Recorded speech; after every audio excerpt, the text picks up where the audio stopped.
Hoy vamos a referirnos a la batalla de Curupayty del 22 de septiembre de 1866.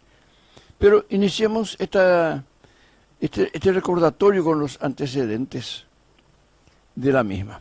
Luego de la toma de Curuzú por los aliados, el mariscal López comprendió el peligro que importaría para su ejército desplegado detrás de la trinchera de Rojas, al norte del estero Bellaco Norte, el rebasamiento de su ala derecha por Curupayty.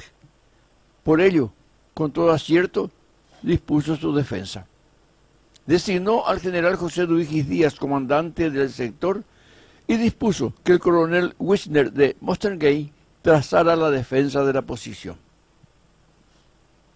7 batallones, 4, 7, 9, 27, 36, 38 y 40, y 4 regimientos, 6, 8, 9 y 36, fueron asignados para la defensa de Curupayty, totalizando 5.000 hombres. El general Díaz se opuso enérgicamente al proyecto de fortificación presentado por Morgenstein y consiguió libertad para realizar el trabajo a su manera y bajo su responsabilidad. Le asesoró el ingeniero polaco Leopoldo Myskowski.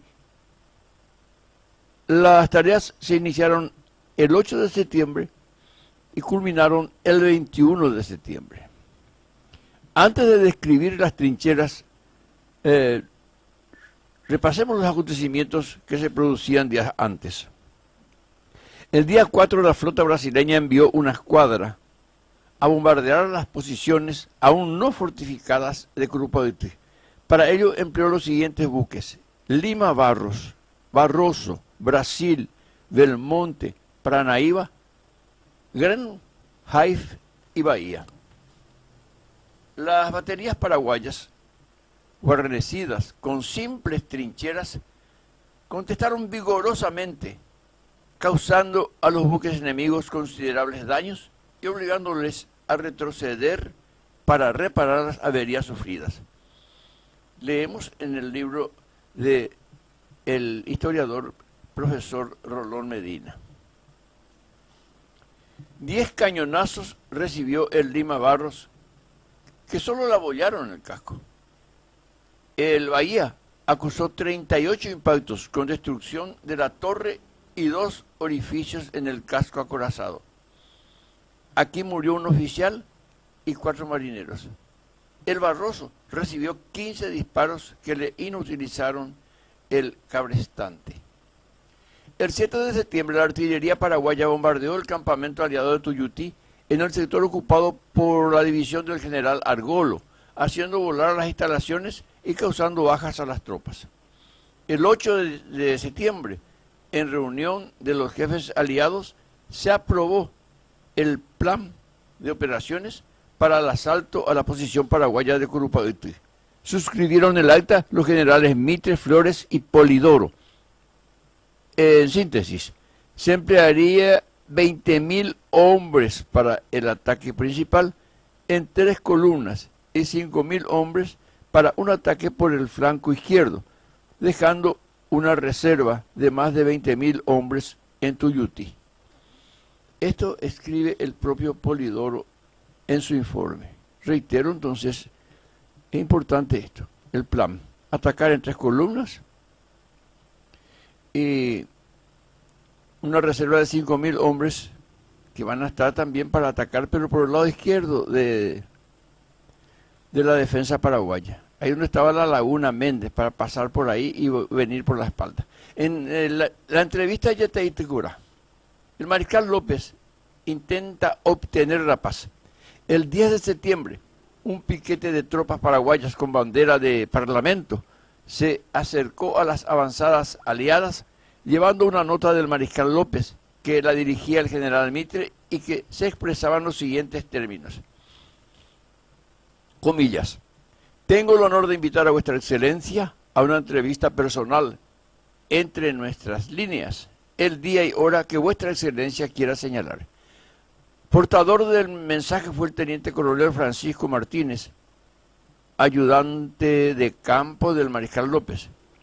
Este grupo fue recibido a tiros, porque al parecer era ya entrada la noche. Sin embargo, al otro día fue entregada la nota. Luego de la consulta que Mitre les hiciera a Flores, el uruguayo, y a Polidoro, el brasilero, estos autorizaron el encuentro. Fue contestada en los siguientes términos. Se abren comillas. Acepto la entrevista propuesta y me hallaré mañana a las 9 de la mañana al frente de nuestras respectivas avanzadas en el paso de Yata y Ticorá, llevando una escolta de 20 hombres que dejaré a la altura de mis avanzadas, adelantándome en persona al terreno intermedio, siempre que vuestra excelencia estuviese conforme con ello. Así contestó Mitre. En horas de la tarde el mariscal acusó recibo de la nota diciéndole a Mitre, comillas, me conformaré con el proceder que vuestra excelencia me propone y me haré un deber en no faltar a la hora indicada. Se cierran comillas. Pero fíjense ustedes cómo escribe el mariscal. Nada vulgar. Se sabe que Flores participó del encuentro, pero también que muy pronto se retiró, en tanto que el general Polidoro se negó a asistir arguyendo no tener orden para conferenciar, sino para guerrear. Soberbio el brasilero. El 12 se realizó la histórica reunión, el 12 de septiembre de 1866, días antes de la batalla. En ella el mariscal López ofreció, entre comillas, sus buenos propósitos para llegar a un acuerdo honorable y dar por terminada la contienda. Se cierran comillas. Así escribe Víctor Ayala Queirolo, historiador nacional, miembro de la Academia Nacional de la Historia, anuario Academia Paraguaya de la Historia, volumen 12. Doy esta explicación porque tenemos muchos historiadores hoy día. Historiadores y historiadores, o historiadores. La reunión duró desde las 9 de la mañana hasta las 12 de la tarde. La tradición oral asegura que no hubo testigos que pudieran referir los términos de la conferencia. Desde la distancia, los que observaron pudieron notar que los interlocutores se dirigían con normal serenidad y que en la despedida intercambiaron obsequios. Relata Anastasio Rolón Medina en su libro El lustro terrible lo siguiente. Abrimos comillas. Terminada la reunión, el mariscal llamó a su decán mayor Manuel Palacios y le dictó el siguiente lacónico documento. Su Excelencia, el señor mariscal López, presidente de la República del Paraguay, en su entrevista del 12, invitó a su Excelencia, el general Mitre, presidente de la República Argentina y general en jefe del ejército aliado, a encontrar medios conciliatorios e igualmente razonables para los beligerantes, para ver si la sangre aquí vertida no puede considerarse como suficiente para lavar las mutuas ofensas, querellas, poniendo término a la guerra más sangrienta de América, por medio de satisfacciones mutuas e igualmente honrosas y equitativas, garantizando un estado de paz permanente y sincera amistad entre los beligerantes. Su Excelencia, el señor general Mitre, limitándose a oír, contestó que se refería a su gobierno y a la decisión de los aliados con arreglo a sus compromisos. Este lacónico documento, transcrito literalmente, expresa con toda dignidad la oferta de paz. Pero fíjense bien, que exige equidad, exige respeto, exige una serie de cosas. No es una oferta en la que muestra debilidad, sino que simplemente, antes de la batalla de Curupayty, predispone al gobierno paraguayo, al ejército paraguayo beligerante, predispone a la paz y la oferta está hecha. En nota del 13 de septiembre y desde su cuartel general de Curuzú, el general Bartolomé Mitre, presidente de la República Argentina y comandante en jefe del ejército aliado, comunica a su vicepresidente Marcos Paz lo siguiente: los términos y resultados de la conferencia realizada en la víspera con el mariscal López en Yataitecora. Así encabeza, titula su informe. Y entre otras cosas, Mitre escribió, abrimos comillas: el general López, aceptando mis declaraciones, agregó que en tal concepto había dado el paso de buscar una entrevista para ver si era posible la paz en los términos que él creía convenientes, manifestando que estaba decidido a la guerra hasta la última extremidad.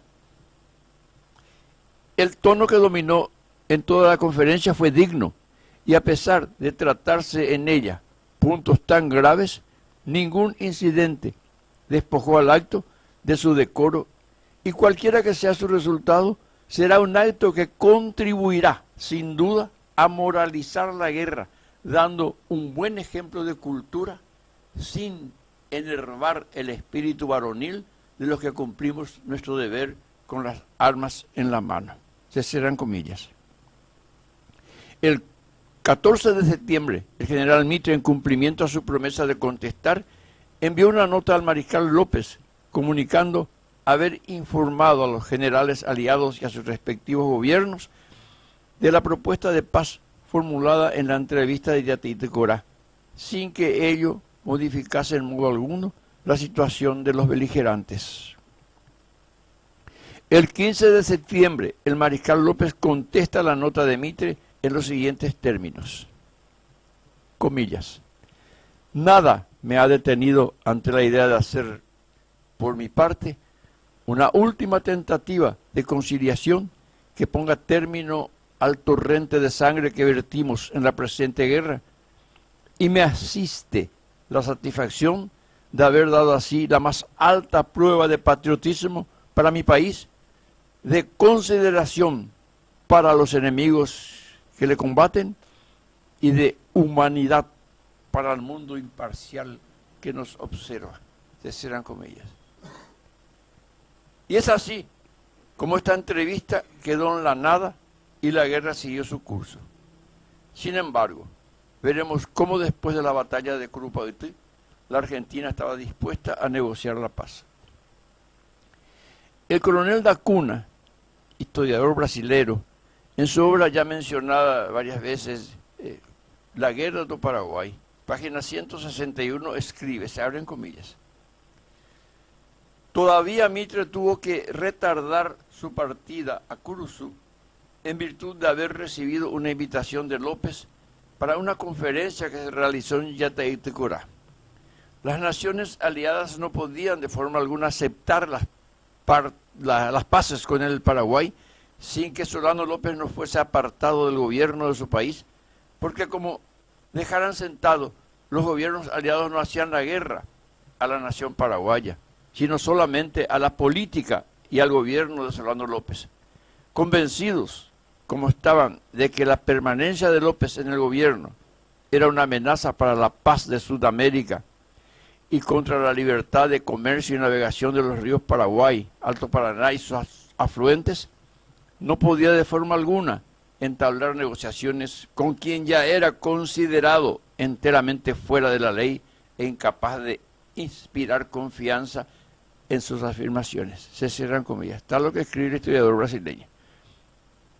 Estas acusaciones expresadas muy claramente que los aliados estaban al servicio del Imperio Británico, que dictaba el orden mundial basado en el dominio económico de los países satelizados, donde representantes de las oligarquías criollas al servicio del imperio, a su vez, detentaban el poder para, a través de la exaltación de la libertad sin justicia y en provecho de los privilegios por el perverso sistema, oprimir económicamente a sus pueblos con el poder de la libra esterlina anulando su incipiente industria y hasta su artesanía, imponiendo los productos británicos mediante el libre comercio. La tierra en Argentina es acaparada por los terratenientes asociados a la burguesía inglesa. En el Paraguay la tierra está nacionalizada y distribuida para ser aprovechada por el país. En Argentina los ferrocarriles, la flota mercante, los bancos eran ingleses. En Paraguay todo nacional. Ferrocarriles del Estado, lo mismo que la banca y la flota mercante. La industria, incipiente, pero nacional. En 1865, Brasil debía a los ingleses 18 millones de libras esterlinas. Y Argentina en 1869 debía a la banca inglesa 40 millones de pesos. Paraguay no le debía un penique al poderoso imperio británico. Su sistema era un desafío. Los ingleses no podían comprar ni un metro cuadrado de tierra paraguaya. En fin, la salvaje libertad proclamada por los modernos piratas, con la fuerza y el poder de la libra esterlina, se estrellaban contra el sistema y filosofía ideológica que desde la época del doctor Francia constituyó una sólida defensa contra las apetencias de expansión y dominio del imperio. Había que destruirlo, pues su ejemplo podría contagiarse en su entorno. Había que desalojar a López del gobierno e imponer, como lo hicieron por exterminio, la cacareada libertad que les permitió a los ingleses actuar en el Paraguay como actúa el zorro en un gallinero. Retomando el hilo de la historia particular de la entrevista pre-batalla de Crupaití, concluimos que, según el brasileño, la conferencia de Yateitecurá no trajo ningún provecho para los aliados y sí para López, que ganó tiempo para terminar de construir las fortificaciones de Crupaití, coincidiendo con nuestro historiador Víctor Ayala Queirolo, que publica en el anuario ya citado lo siguiente, entre comillas: el mariscal López, a pesar de su firme propósito de dar por terminada la contienda, ganó efectivamente un tiempo precioso para firmar a Díaz en el sector que le asignó con las trincheras. Yo quiero, aparte de lo que ya escribí, porque este comentario es de responsabilidad personal del suscrito, quiero decir que desde luego el tratado de la Triple Alianza no le permitía la paz, porque López ya expresaba que no iba a ceder en cuanto a pretensiones que vayan más allá de la equidad y la justicia. Y las pretensiones de los aliados en un apartado de la Triple Alianza expresa claramente que se van a repartir de la tierra que está en litigio.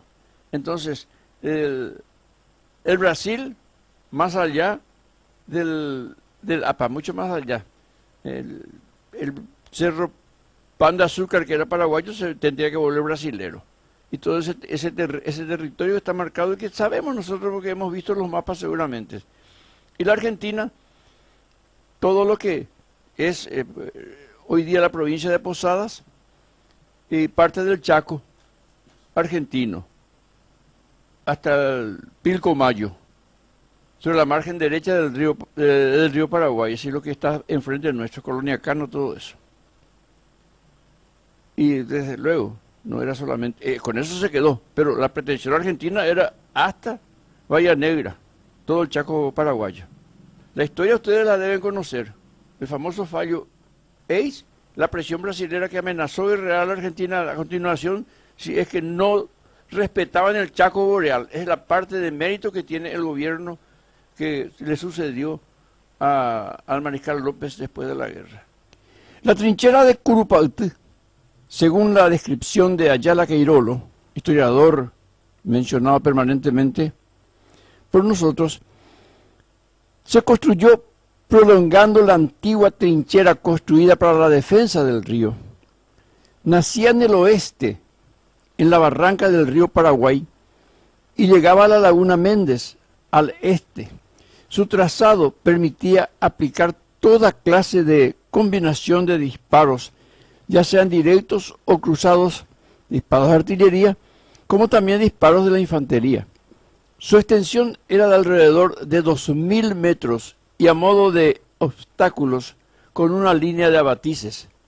Detrás de esta línea se construyó un foso mortal de 3 metros de ancho y 2 de profundidad, en cuyo lecho estaban afiladas estacas y puntiagudas ramas apuntaban para arriba. Inmediatamente venía el parapeto, con abrigo para el personal. Frente a este parapeto fueron construidas zanjas donde se acumularon espinas, ramas y troncos y todo material que podría obstaculizar la progresión enemiga. Contaba la trinchera con una línea avanzada de vigilancia y una línea principal de resistencia más atrás de la primera. En la línea principal fueron instalados 49 cañones de diferentes calibres. Había una batería que defendía el río con 13 bocas de fuego, o sea, con 13 cañones, y el resto de los 36 cañones fueron repartidos a lo largo de la gran trinchera.